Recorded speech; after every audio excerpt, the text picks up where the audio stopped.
ஈரோட்டில் சுகாதாரமற்ற முறையில் தயாரிக்கப்பட்ட பானிபூரி மூட்டைகளை பறிமுதல் செய்த உணவு பாதுகாப்புத்துறை அதிகாரிகள் அவற்றை ஃபினாயில் ஊற்றி அழித்தனர். ஈரோடு பழனிமலை வீதியில் வடமாநில தொழிலாளர்கள் பலர் வாடகைக்கு வீடு எடுத்து கடைகளுக்கு பானிபூரி தயாரித்து விநியோகம் செய்து வருகின்றனர். இந்நிலையில் பானிபூரி தயாரித்து விநியோகிக்கும் வீடுகளில் மாவட்ட உணவு பாதுகாப்பு அலுவலர் தங்க விக்னேஷ் தலைமையிலான அதிகாரிகள் திடீர் ஆய்வு மேற்கொண்டனர். அப்போது சுகாதாரமற்ற முறையில் பானிபூரிகளை தயாரித்ததும் அவற்றில் பாறை உப்பு, சிட்ரிக் ஆசிட் பொடி மற்றும் தடை செய்யப்பட்ட வண்ணப்பொடிகள் பயன்படுத்தப்பட்டதும் கண்டுபிடிக்கப்பட்டது. இதையடுத்து தயாரித்து மூட்டைகளில் விற்பனைக்காக இருப்பு வைக்கப்பட்டிருந்த பானிபூரிகளை பறிமுதல் செய்த அதிகாரிகள் அவற்றை பினாயில் ஊற்றி அழித்தனர்.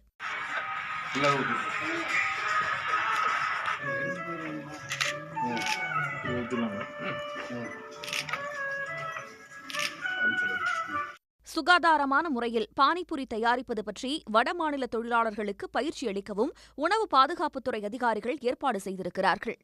உடனுக்குடன் செய்திகளை தெரிந்து கொள்ள சன் நியூஸ் பெல் ஐகானை கிளிக் பண்ணுங்க.